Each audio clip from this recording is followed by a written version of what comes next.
मुख्यमंत्री देवेंद्र फडणवीस रविवारी नगरसेवकांना मार्गदर्शन करणार आहेत आणि त्यासाठी दादर इथल्या पक्ष कार्यालयात 2 दिवसीय मार्गदर्शन शिबिर आयोजित करण्यात आलंय।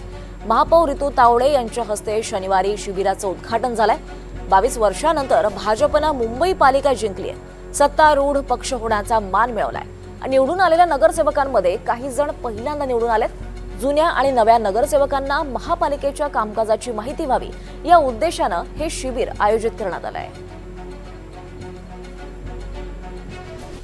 भाजपच्या नगरसेवकांना आज प्रशिक्षण मिळणार आहे। मुख्यमंत्री देवेंद्र फडणवीस हे नगरसेवकांना मार्गदर्शन करणार आहेत।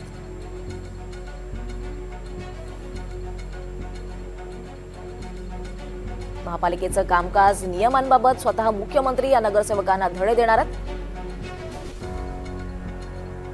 जुन्या आणि नव्या नगरसेवकांना महापालिकेच्या कामकाजाची माहिती व्हावी याच उद्देशानं या शिबिराचं आयोजन करण्यात आलं आहे।